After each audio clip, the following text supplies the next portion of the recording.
Obrigado. Estar de novo nessa casa é uma alegria muito grande. Remonta na minha memória recente momentos ímpares no primeiro fórum Espírita Leon Denis, onde a gente teve a oportunidade de ouvir pessoas tão preparadas, tão ungidas, discorrendo com tanta naturalidade, clareza, acerca das boas novas do Cristo, sob a ótica abordada. O tema que nós escolhemos para hoje, Judas, do apostolado à redenção, pode parecer para muitos um tema polêmico.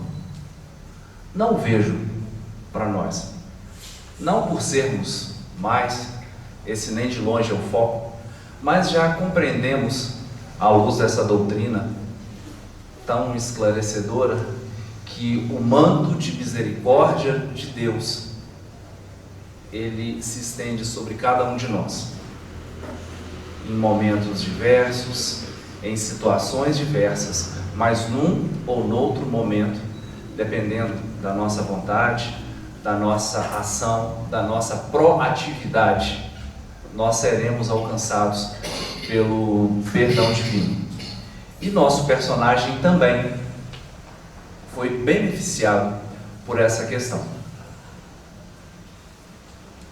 Eu sempre gosto, no começo, a fim de elucidação apenas, de comentar rapidinho acerca de algumas fontes que foram utilizadas para pesquisa, uma vez que nós temos a necessidade de cumprirmos o instruí-vos, nós temos a necessidade de fazer valer 1 Tessalonicenses 5, 21, quando diz: examinai tudo e retende o bom, retende o bem.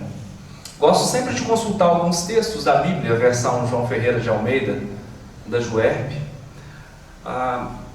José Fuzeira, um autor, escreveu um livro, Judas Iscariotes e sua reencarnação como Joana d'Arc. Foi muito proveitoso também. Uma literatura juvenil do Relatos do Evangelho, aliás, Judas Iscariotes, com considerações bastante relevantes. Kardec nos auxiliou muito com o Céu e o Inferno, o Evangelho segundo o Espiritismo e o Livro dos Espíritos. O Evangelho por José Damasceno Sobral, muito utilizado no miudinho. Evidentemente, o Dicionário Espiritismo de A a Z e duas obras do Chico, ditadas por Humberto de Campos, Boa Nova e Crônica de Além Túmulo. Quando a gente comenta sobre um personagem, eu acho muito interessante o trabalho com a etimologia. O nome Judas, ele é hebraico, Judá. Como nós temos o Novo Testamento vindo do grego, temos Judas. Traduzindo, significa exaltação a Deus, louvor a Deus, abençoado. E é interessante quando nós percebemos essas definições, porque não condiz com o que nós ouvimos ao longo de tempos. Normalmente, nessa época, o nome ele tinha uma vinculação muito forte com a característica da pessoa. Em função disso, se a gente analisar os livros do Antigo Testamento, a gente vai ver que Abrão teve o nome mudado para Abraão, sua esposa Sara, anteriormente Sarai, e outros do gênero. A gente vai entender ou buscar entender ao longo do estudo, entretanto, que quando a gente fala em abençoado por Deus, não foi aquele momento reservado para Judas. Lá na frente, pela lei do universo moral, ele seria abençoado da forma como Deus para ele planejou, no tempo certo, no tempo correto, como a gente vai poder ver. Curiosamente, o nome Judas, ele tem incidências no Evangelho maior do que nós imaginamos. Judas ele é citado em menor número apenas que o nome de Simão Pedro, o apóstolo. Em todas as fases dos evangelhos, quando se fala da constituição apostólica, o nome Judas ele é o último a ser citado. E ele sempre vem com um acréscimo explicativo: aquele que o traiu. Vem dos apóstolos, mas nós precisamos entender que também os apóstolos, naquele momento, mesmo tendo uma convivência direta com o Cristo, eles tinham imperfeições várias e deram um grande enfoque a essa questão da traição, que para muitos prevalece até hoje, como a gente vai ver. Judas é um nome pesado. A exemplo de Hitler, que não está presente como sobrenome na lista telefônica dos Estados Unidos, a revista super interessante de abril de 2006, ela traz uma informação de que é um nome proibido na Alemanha. Leonardo da Vinci, quando pintou Judas, ele carregou o semblante, não é um semblante feliz. Comarca do Rio de Janeiro, um pai quis registrar o filho com o nome de Judas. Não foi permitido, sob a defesa da dignidade humana, o bullying que a criança poderia vir a sofrer na fase escolar. E vamos só considerar aqui que nem era uma citação a Judas Iscariotes, era uma homenagem a São Judas Tadeu, o santo. E falando em Iscariotes, o nome ele herdou do pai, que veio de um local chamado Quiriô ou Quiriote. É uma das versões, é uma das acepções para a explicação do nome. Existem outras que a gente não vai entrar nesse mérito, mas essa questão de ele ser de Quiriote é aceita por uma grande maioria clássica de escritores consagrados pela obra, pela inteligência e pela vida dedicada à doutrina. Dentre eles, por exemplo, Divaldo Pereira Franco. Falando sobre Judas, primeiro a gente evoca o senso comum acerca dele. Ninguém, com certeza, aqui levantaria a mão se eu perguntasse: quem nunca ouviu dizer onde Judas perdeu as botas? Na época nem botas usava, né? Sandálias, alparcas, como sendo um local longe, distante, esquecido por Deus. Como se Deus se esquecesse de alguém ou de algum lugar, né? Também, sobre Judas, a gente tem o sábado de Aleluia, que antecede o domingo de Páscoa. Essa prática ela é muito pouco usada hoje, principalmente em cidades maiores, mas na minha época de menino, era muito comum.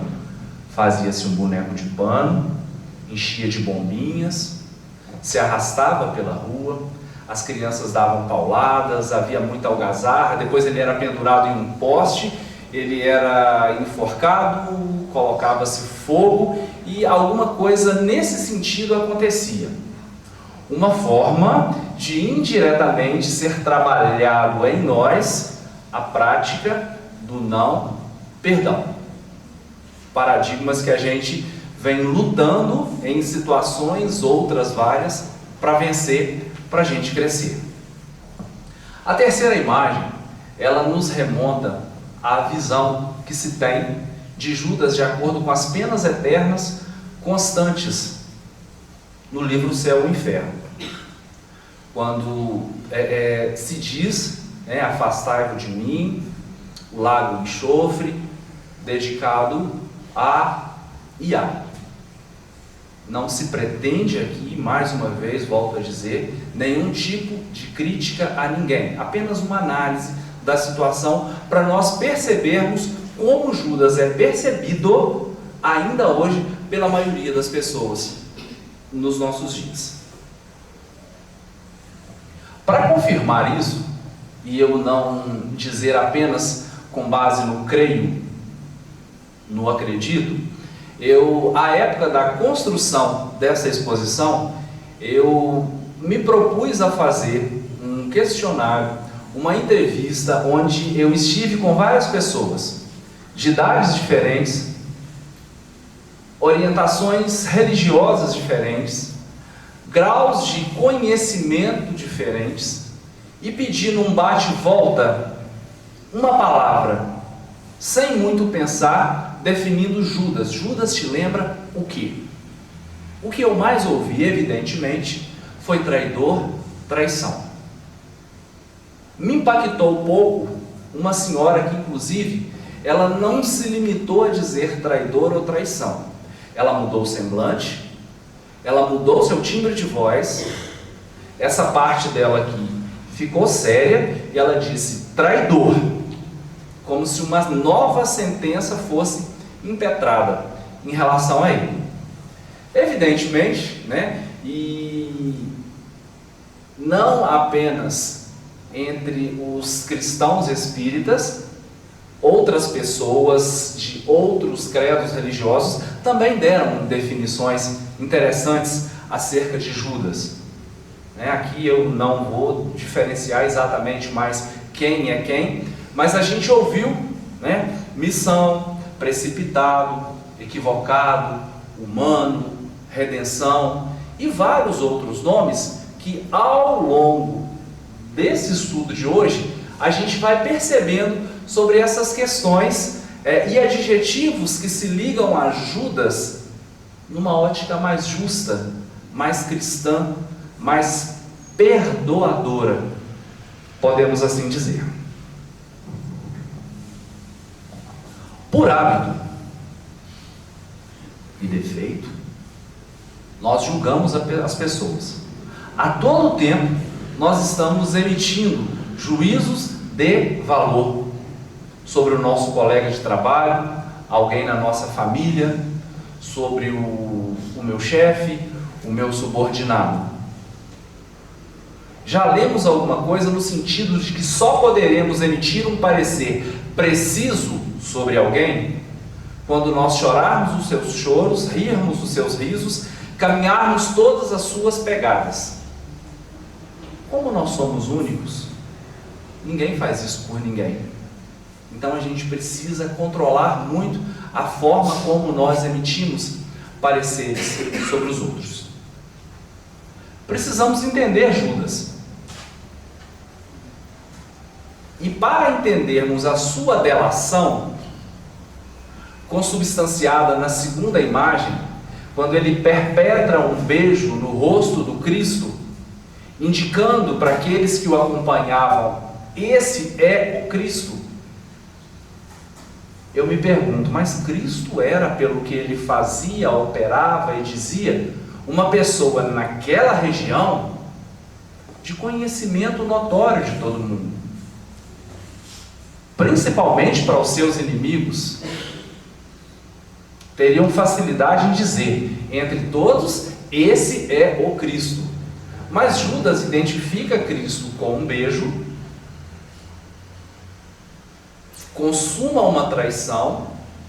Eu sempre vejo a ação de Judas no plano das ideias, do planejamento, com uma gravidade bem maior do que o beijo em si, embora a traição tenha se consubstanciado na prática pelo beijo.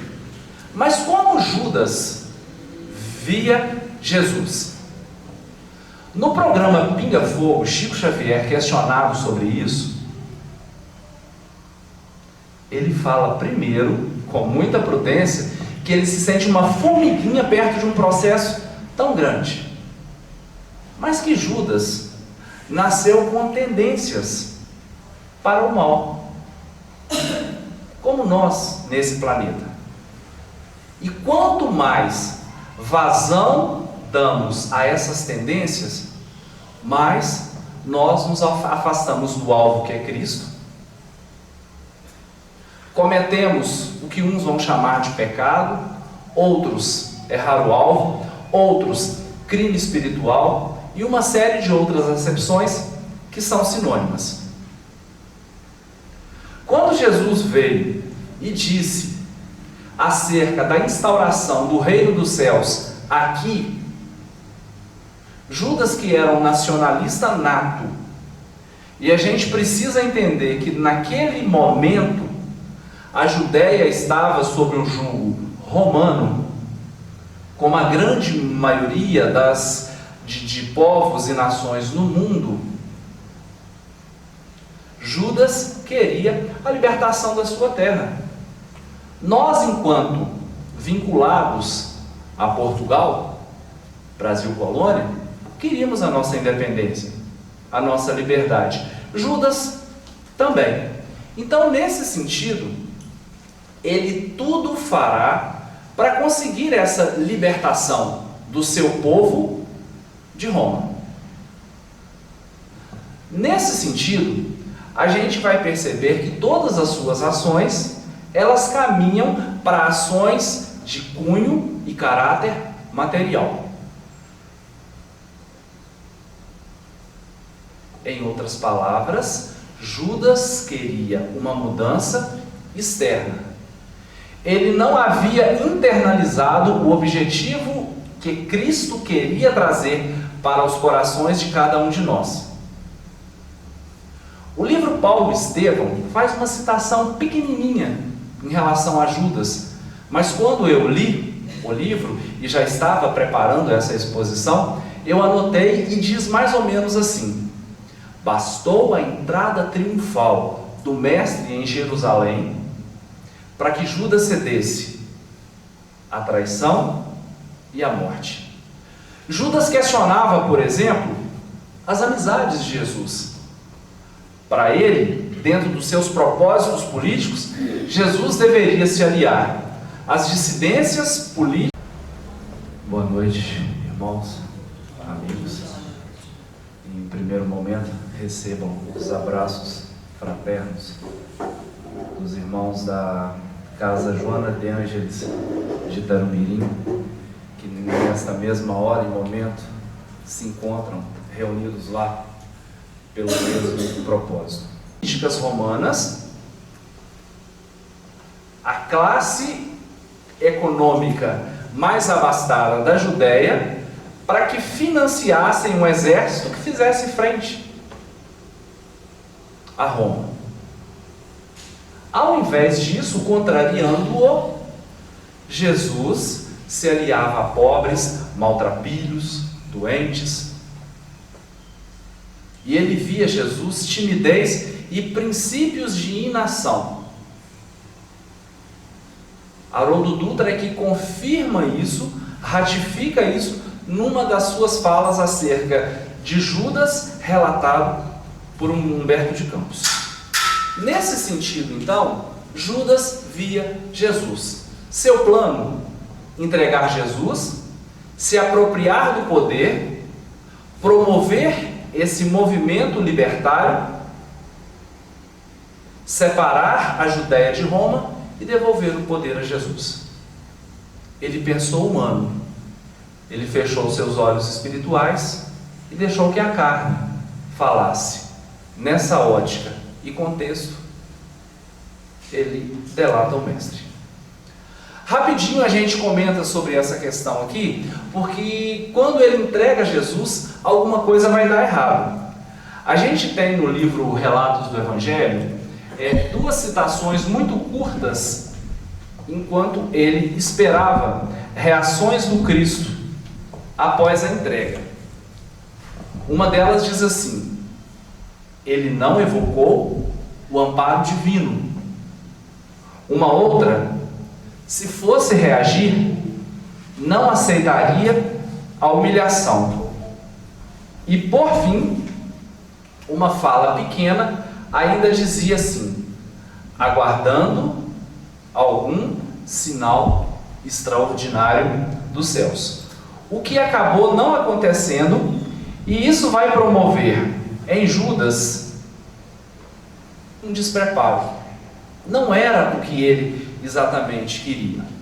Quando eu coloquei essas duas imagens aqui, E eu faço uma inferência rápida sobre ela no que diz respeito à apontação dos equívocos alheios. Nós temos ali, num primeiro momento, Judas carregando um grande peso pela sua ação, irmãos da época, irmãos contemporâneas, acusando-o, atirando-lhe pedra. Mas pode ser eu ou você carregando um daqueles pesos e mãos nos acusando. Grave também, a minha mão ou a sua pode ser uma das mãos acusadoras que estão ali. O exemplo, na imagem seguinte, é o exemplo de Cristo. É o colo fraterno, é o ouvido amigo, a palavra doce. Judas fez isso, sem sinais do céu, sem Cristo mostrando o seu poder, porque a grande intenção dele era que, acuado, Jesus, como um animal ferido, mostrasse o seu poder. Judas, desconhecedor da missão real do Cristo, ele se equivoca. E quando ele percebe isso, ele sente remorso. E quando esse tipo de sentimento chega até ele, ele se prepara para se arrepender em sua fase inicial. Porque o arrependimento, ele é necessário. É o arrependimento que tem a energia inicialmente regeneradora. A grande dificuldade de Judas era a forma e a ótica como ele percebia Jesus Cristo. Nesse sentido,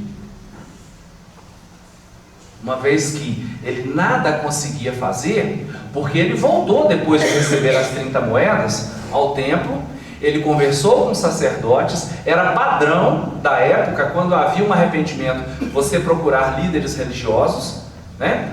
Algumas denominações ainda fazem isso até hoje, recorrem à autoridade religiosa, e não é uma crítica, é só uma constatação de fatos, né? E confessam e conversam, e a gente conhece bem essa situação. Quando Judas chegou ao templo, o que disseram para ele? Isso é contigo, nós não temos nada com isso. Judas quis devolver o dinheiro, eles disseram: não queremos, é dinheiro sujo, tem sangue nesse dinheiro. Mas saiu deles um ato de hipocrisia que a gente precisa aprender a evitar no nosso cotidiano também. Eu peguei Mateus 27, 1 a 4, mas ele está, né, nos evangelhos. É a questão do suicídio. Inconformado com o que aconteceu, Judas humanamente suicida-se. Um dado curioso, quando eu estudava, eu vi, é uma aparente e apenas aparente diferença entre a forma como os evangelhos relatam e que Atos dos Apóstolos traz. Os evangelhos falam em suicídio, Atos dos Apóstolos em lançar-se. E como a grande salvadora para a gente nesses momentos é a pesquisa e é o estudo, procurando entre os respeitáveis acerca dessa aparente contradição, o que eu encontrei foi que Atos dos Apóstolos narra a consequência do suicídio. Os evangelhos, o suicídio em si. A gente sabe que aquela região não é marcada de árvores grandes, frondosas, troncos e galhos resistentes. Provavelmente, né, numa tradição que foi passada oralmente de lá para cá, algum equívoco na forma de se redigir, e não necessariamente ele se lançou, mas pelo peso do seu corpo em um galho, ele foi lançado e arremessado ao chão pelo peso de um galho que se rompe. O que nos pareceu mais viável, mais racional e mais aceito. Cai, vísceras expostas, animais, abutres, cães, e alguns judeus viram, mas não tocaram. Novamente a gente volta para lembrar dos rituais, dos cerimonialismos, quando nos atrapalham a aproximar-nos do Cristo. Se tocasse em defuntos naquela época, não poderiam participar das comemorações da Páscoa. As ações externas sobrepujando comportamentos que de fato deveriam ser cristãos, logo interiores. O Evangelho segundo o Espiritismo, de uma forma bastante clara, simples, mas não menos completa, vai trazer para a gente uma explicação muito clara acerca da causa básica de um suicídio. Ninguém suicida porque teve uma oferta excelente de emprego. Muito menos porque todos na família gozam de perfeita saúde. Consegui o amor da minha vida. Isso não é causa para suicídio. 2 dos meus filhos passaram numa universidade federal e vão cursar o tão sonhado curso. O suicídio se prende a um descontentamento de grande monta. Mas um descontentamento por si não gera um suicídio. O Evangelho segundo o Espiritismo, ele traz para a gente que é a forma como eu encaro essa infelicidade e esse infortúnio. Quando eu tenho uma visão distorcida do além, seja o além amanhã nessa vida ou das outras vidas, e eu nelas não acredito, eu vou acreditar evidentemente que o suicídio vai pôr termo ao meu sofrimento. Basta que eu me mate e tudo se resolve. Depois do triste ato cometido, descobre-se que não é bem assim, e o suicida enfrenta toda a série de ações que são comuns a um suicídio, que não é também nosso interesse aqui divulgar hoje especificamente. Mas a pessoa resolve abreviar as suas misérias, e abrevia equivocadamente. Uma amiga minha me disse que algumas pessoas me viram como advogado do Judas. Talvez seja até, mas nós vamos elucidar hoje alguns aspectos aqui para clarear a ideia da gente acerca de outras pessoas também que tiveram grande influência na condenação e morte do Cristo. Ele morreria mesmo. Estava nos propósitos, estava na missão. Mas as pessoas que propiciaram isso, para elas, tinha que ser feito, mas ai delas. Nós vamos começar aqui com Caifás, que era o sumo sacerdote, e também o Sinédrio, que era uma assembleia que existia nas cidades, compostas de ora 24, ora 27 anciãos. O Sinédrio ele tinha uma influência muito grande. Assuntos políticos, econômicos, administrativos, educacionais e, claro, religiosos. Para o Sinédrio, Jesus era um entrave grande por causa da sua mensagem.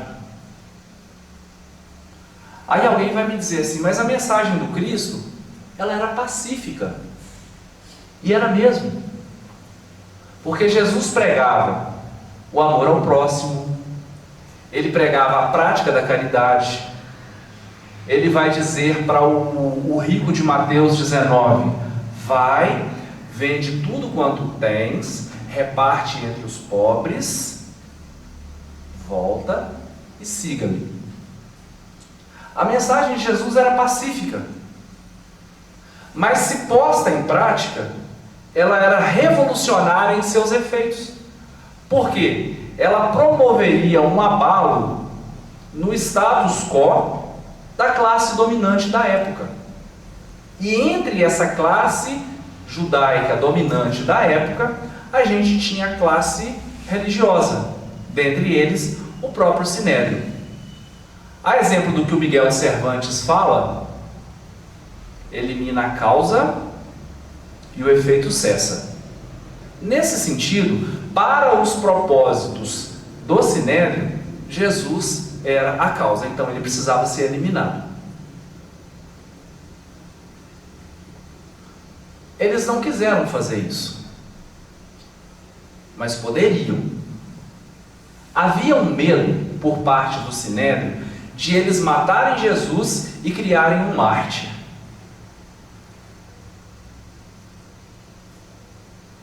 E eles não conseguirem conter uma revolução e ter que acionar Roma. Então preferiram desqualificar o crime de Jesus e mandá-lo para Roma. Porque o Sinédrio poderia ter matado Jesus sem o consentimento romano. Não pediram para matar Estevão com consentimento a Roma. Estevão foi morto por lapidação, que é o mesmo apedrejamento. Poderiam ter matado Jesus assim, mas Jesus era mais, de uma influência maior. Então, mandando-o para Roma, se houvesse uma revolução, o aparato bélico para conter uma revolução, um levante, seria muito maior e eles não teriam que dar nenhum tipo de explicação, vez que a condenação veio através de uma sentença romana. Jesus, em João 10:18, faz a primeira coisa que Judas, na verdade, queria. Ele empodera-se. Quando ele fala assim: a minha vida ninguém tira. Eu tenho o poder de doá-la e revê-la quando eu quiser. Só para clarear bem aquela situação de que tudo estava sob controle e nos planos divinos. Nesse sentido, Jesus não é morto na Judéia e é encaminhado para Pôncio Pilatos. Nesse sentido aqui, a gente vai falar um pouquinho sobre Pôncio Pilatos. Ele era um procônsul romano, um auxiliar direto do cônsul. Seu papel principal, administrar uma província, no caso, a Judéia.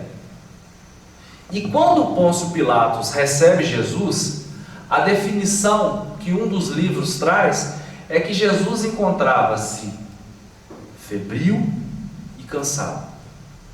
E a gente até entende isso. É uma visão minha de entender como as coisas acontecem naturalmente. E aí a gente vai lá em 1 João, quando fala assim: o verbo virou gente e habitou entre nós. E vimos a sua glória como a glória do Pai, cheio de graça e de verdade.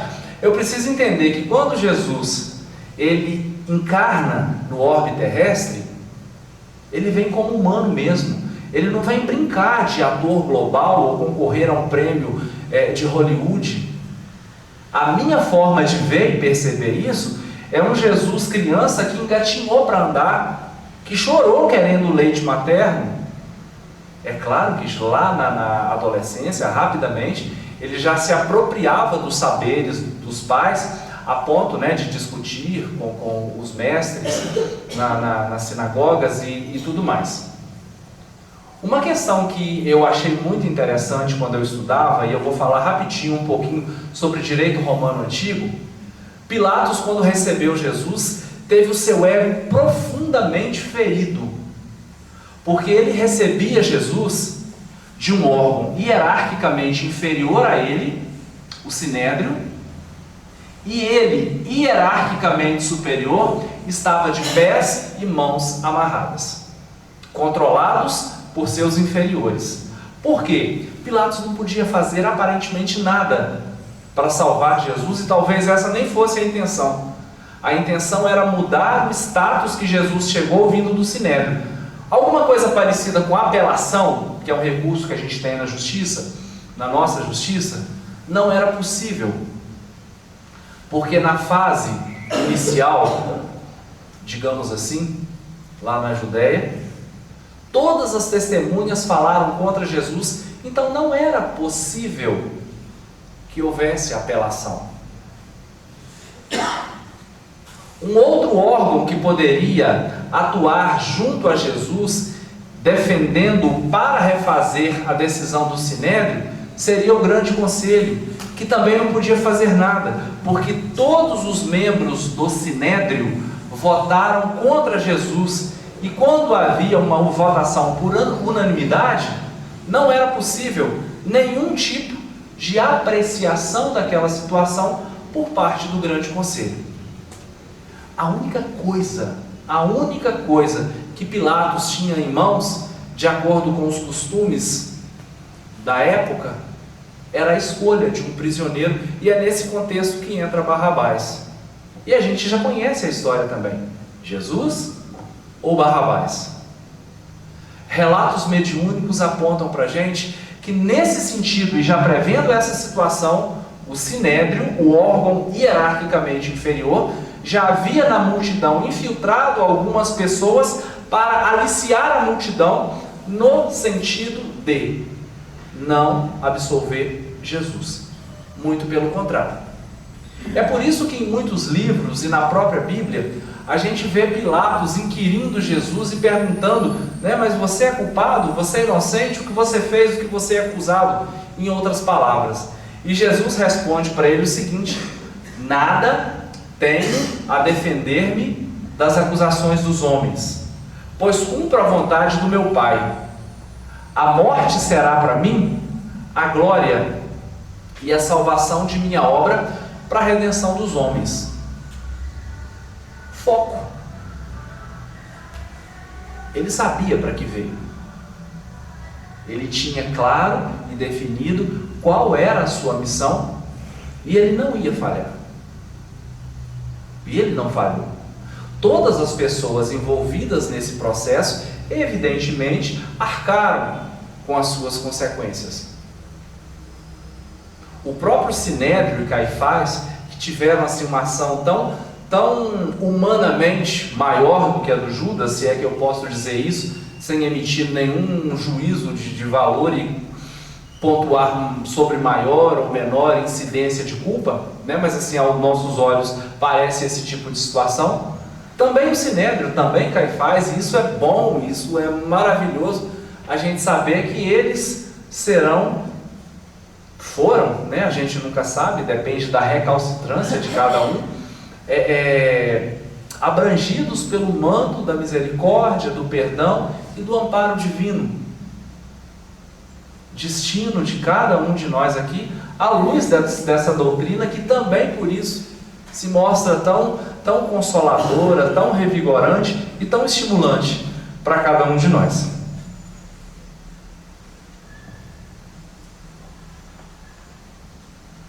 Para a gente introduzir a questão ligada à pluralidade das existências, eu trouxe duas perguntas e respostas do Livro dos Espíritos, tá? Que eu vou pedir licença para vocês, para junto com aqueles que conseguirem, rapidinho dar uma lida, porque é autoexplicativo. E é tão preciso e tão sintética a forma como Kardec pergunta e como os Espíritos respondem, que assim, sempre quando eu falo, é uma parte que eu faço questão de não comentar, porque eu depreciaria a clareza e a iluminação espiritual que se teve, tanto nas perguntas como nas respostas, no que diz respeito a isso, falando sobre a reencarnação. A pergunta 166, ela fala assim: a alma que não atingiu a perfeição durante a vida corpórea, como acaba de depurar-se? Judas precisava depurar-se, submetendo-se à prova de uma nova existência. Outra pergunta: como ela realiza nova existência? A resposta: ao se depurar, a alma sofre sem dúvida uma transformação, mas para isso necessita da prova da vida corpórea. A alma tem muitas existências corpóreas? Sim, todos temos muitas existências. A fala direciona a gente. Parece resultar desse princípio que após ter deixado o corpo, a alma toma outro. Dito de outra maneira, que ela se reencarna em um novo corpo. É assim que se deve entender. A pergunta já foi autoexplicativa, por isso que os espíritos nem comentam, eles sempre dizem. É evidente, ou seja, você acabou de comentar, né? A finalidade da reencarnação, expiação, melhoramento progressivo da humanidade. Sem isso, onde estaria a justiça? Com base nisso, a gente pode entender assim, né? E os relatos são nesse sentido. Judas suicida-se e vai para regiões trevosas, umbralinas, de desconforto, durante tempos e tempos. Até que ele tem o seu resgate dessa área. Nós não estamos falando ainda de redenção, apenas de resgate, de retirada, alguma coisa parecida com o que a gente vê, entendo eu, com André Luiz no livro ou filme Nosso Lar. Essas informações elas nos vêm no livro Momentos de Ouro, do Francisco Cândido Xavier, pelo espírito de Maria Dolores. Na verdade é um poema. Eu não sei quantos aqui tiveram a oportunidade de ler. Alguém? É um poema bacana. Ele está sofrendo, quando de repente ele vê se aproximar dele alguém de semblante angelical, de pureza lirial, e ele pergunta o que aquela pessoa completamente estranha àquele ambiente de dor, de sofrimento quer, e ela diz que ela estava ali por ele. E ele responde para essa luz: não sabes por acaso quem sou e não sabes por acaso o que fiz? Eu não tenho conserto, eu mereço estar aqui. Eu traí o meu mestre e matei-o. O desfecho, né, e não é uma questão de spoiler, eu não tenho como contar sem dizer o final, mas são 3 a 5 minutos de leitura muito proveitosa. Esse espírito se revela a ele e diz: meu filho, eu vim te buscar, eu sou Maria, a mãe do teu mestre. Então, se o resgate de Judas se dá nada mais, nada menos, por aquela que perdera o seu filho na cruz. Aí a gente diz que antes do beijo, antes de Caifás, pelo cumprimento de uma missão que o modelo e guia precisava passar. Aí a gente tem um livro que tem Judas Iscariotes e sua reencarnação como Joana d'Arc, mas a gente precisa buscar respaldo em outras pessoas que também são para nós muito confiáveis. E a gente vai citar Divaldo Franco e Leon Denis. Primeiro, Divaldo diz o seguinte: uma revelação mediúnica, ela deve ser considerada, deve-se atribuir crédito a ela, quando ela vem de diversos médiuns, em diversos lugares, que não se conhecem entre si. E ele conta que Denis, que era acompanhado pelo espírito de Joana d'Arc, comentou com ele, Divaldo, que no passado ela, Joana, traíra o mestre e suicidara-se, e que depois disso ela veio em várias e várias situações reencarnatórias, todas elas marcadas por dor e muito sofrimento. Alguns autores vão apontar inclusive lepra.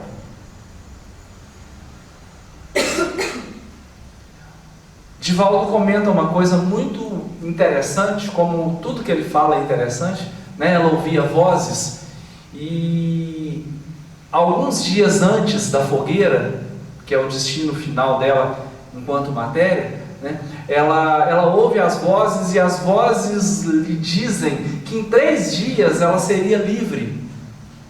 E na fogueira, enquanto ardia, ela pensava: as minhas vozes me enganaram. E aí do nada, ela tem um insight. A liberdade, ela não era física. E os escritores apontam que Joana, após a sua morte, ela resgata todas as suas falhas, todas as suas faltas, e nos moldes terrenos adquire, né, a estatura de perfeição, não precisando mais encarnar nesse orbe, a não ser por missão. Nesse sentido, a gente vê uma ligação do espírito Judas para com o espírito Joana d'Arc, na ótica de causa e efeito, unidos pela lei moral do universo. Coisa assim tão bacana e tão consoladora que a gente percebe nas falas, nos nossos estudos e que a gente ouve a cada dia. Também é comum entre a gente esses nomes: arrependimento, expiação, reparação. Antes disso, a gente só comenta o seguinte: nesse planeta, frequentemente, nós cometemos crimes espirituais, que são inobservâncias e desobediências à lei divina. Mas Deus é infinitamente bom e é infinitamente justo. Para todas as nossas faltas, essas situações acontecerão conosco. Nós precisamos nos arrepender. O arrependimento, ele significa uma percepção da conduta errada, onde nós vamos dar meia volta no que fizemos para fazer de novo e fazer acertadamente. A fala constante no livro Céu e Inferno, no Código Penal da Vida Futura, diz pra gente que o arrependimento, ele suaviza os traços da expiação. Isso para nós é muito tranquilo e muito autoexplicativo, porque a partir do momento que nós temos ciência e consciência de um erro, nós ficamos mais atentos para não reincidir nele de novo. Nesse sentido, né, a expiação, a forma pela qual nós estaremos quitando a nossa falta, seja com sofrimento, com qualquer outra forma que seja possível, vai ser abrandada quando o arrependimento existe. Entretanto, somente quando nós reparamos, quando nós consertamos o nosso equívoco, é que os traços da nossa falta, eles são, de fato, anulados.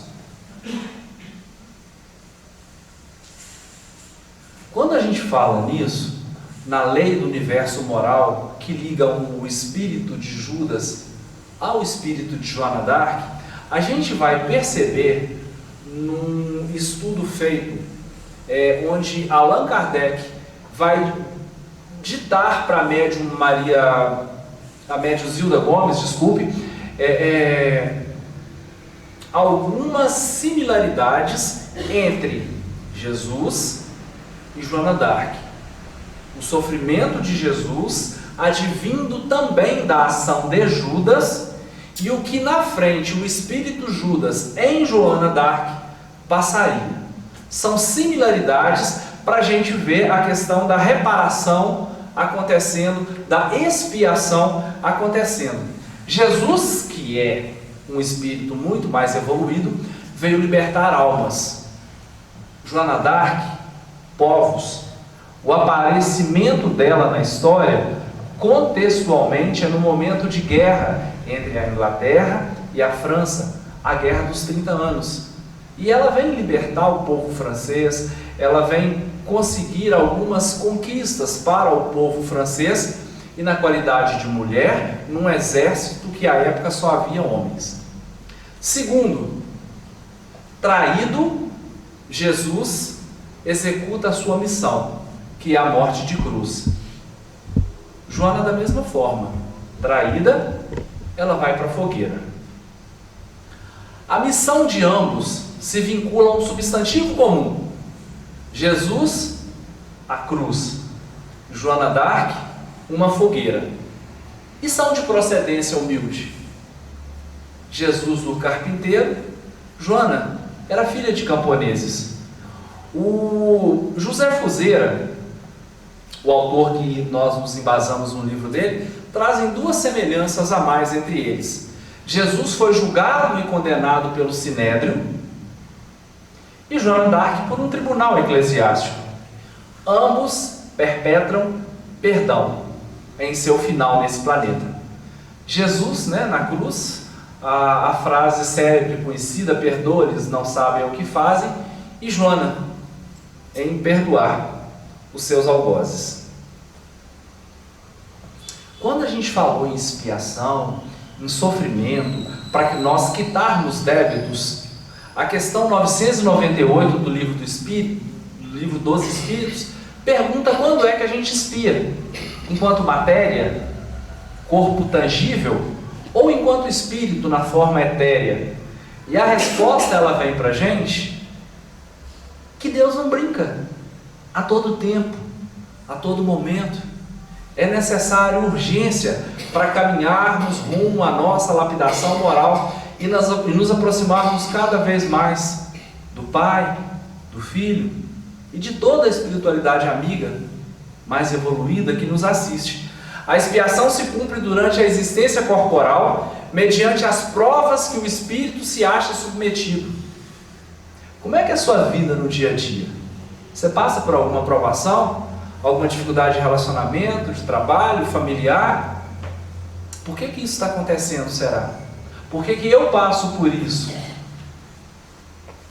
Está falando aqui, E na vida espiritual nós também expiamos, senão perderíamos tempo no plano espiritual. De que forma? Pelos sofrimentos morais inerentes ao estado de inferioridade do espírito. Então, a todo tempo. Sobre expiação, a gente tem algumas colocações rápidas a partir do momento que nós nos aproximamos de fato do fim. O prazo da expiação, porque alguém pode perguntar, demora muito? Demora pouco? Quanto tempo se expia? Depende do melhoramento do culpado. Qual é a possibilidade de melhora de duas pessoas febris de garganta inflamada? Aquela que se medica ou aquela que olha para cima e fala assim, Deus vai resolver porque Deus é bom Pai? É necessário postura. A tendência é que a pessoa que faz a sua parte, que através do auxílio médico toma a medicação, se recuperar melhor. A expiação acontece da melhor forma, da mesma forma, aliás. O prazo que se demora para expiar depende do melhoramento do culpado. Às vezes, uma falta, um crime espiritual pequeno pode expiar durante vários anos ou décadas. É aparentemente pequeno, mas o autor, ele é recalcitrante, ele não se arrepende, ele não se convence. E às vezes um crime espiritual, uma falta maior, ela é expiada num espaço de tempo menor, porque há sensibilidade, há arrependimento, há percepção, há boas obras. E o processo de expiação é mais rápido. E isso acontece até os últimos vestígios, até que não haja mais nada. É o que aconteceu com Joana, que a gente viu. E, completando o que a gente havia falado, seja nessa vida, seja na vida espiritual, ou ainda em uma nova existência corporal, tantas quantas vezes forem necessárias, nós voltaremos. Nesse momento que a gente encerra, a reflexão que fica, e ela vem da conversa de Humberto de Campos, da entrevista dele com Judas, quando ele comenta que no século XXI, muitas pessoas continuam traindo Cristo. Só que essas pessoas, elas não suicidam-se mais. Deveria ser um elogio, mas não é. Ele quer dizer que nós traímos o Cristo na cara limpa. Nós não nos arrependemos, não sentimos remorso e vendemos o Cristo a grosso e a retalho. A reflexão que fica nessa noite é que a gente se vigie sempre. A ordenança é vigiar e orar, para que nós busquemos a todo tempo e momento evitarmos mesmo nos tornarmos um Judas do século XXI. A gratidão pelo convite, levem a Cíntia para mim, e que Deus nos abençoe, e Ele abençoa, que o seu manto esteja sobre nós, e Ele está o tempo inteiro, tá? Muito obrigado.